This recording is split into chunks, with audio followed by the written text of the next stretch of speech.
O rendimento médio dos trabalhadores brasileiros é de R$ 1.795. O levantamento do IBGE também mostrou um aumento na taxa de desocupação no país.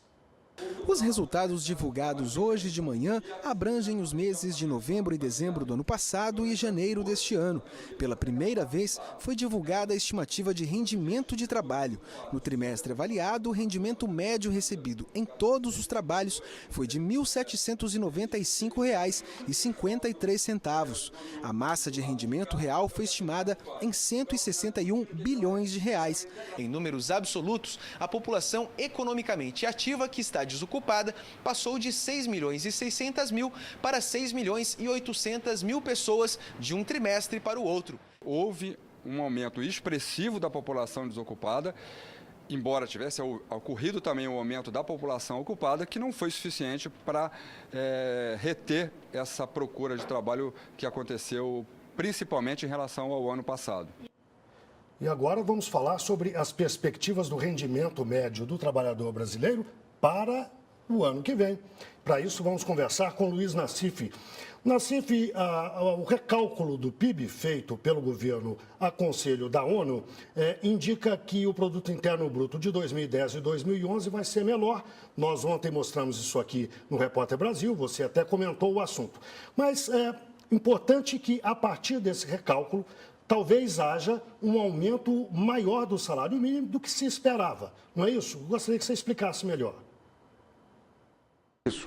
O salário mínimo ele leva em conta o crescimento do PIB e mais aí a inflação do período. Então, se você recalcula o PIB, você vai ter mais salário mínimo. Isso aí garante um pouco mais aí um aumento da massa salarial e uma manutenção do consumo. Quer dizer, como nós vimos hoje aí, os dados aí de desemprego aumentaram um pouco no último trimestre, devem aumentar um pouco agora, porque você tem alguns setores chaves que estão em dificuldade, aí a construção civil, a indústria naval, a indústria automobilística, mas o governo começa gradativamente a destravar a economia para os próximos meses aí. Um dos fatores foi o seguinte, essa questão de colocar a Petrobras em ordem, a indicação do novo presidente, que começa a acertar já balanço e tudo mais. Um outro ponto foi um grupo de trabalho constituído pelos bancos oficiais, Banco do Brasil, Caixa, BNDES, também por bancos privados, para equacionar os problemas dos fornecedores da Petrobras.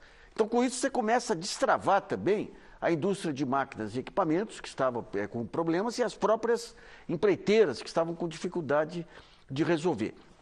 A médio prazo, até o segundo semestre, já começa a deslanchar também o programa de concessões. O ministro do Planejamento, o Nelson Barbosa, ele, desde que assumiu, ele montou todo o modelo de revigoramento das concessões através de um sistema em que o primeiro passo são as candidatas apresentarem seus projetos. Elas bancam o projeto em vez de você ficar dependendo do governo. E aquele projeto vitorioso, ela é remunerada depois. Então, todo esse processo de conversa aí com o setor privado, com muitas empreiteiras que não estão envolvidas em lava-jato aí, com a indústria de máquinas e equipamentos, tem andado, os primeiros resultados devem sair agora e as primeiras licitações no final do segundo semestre.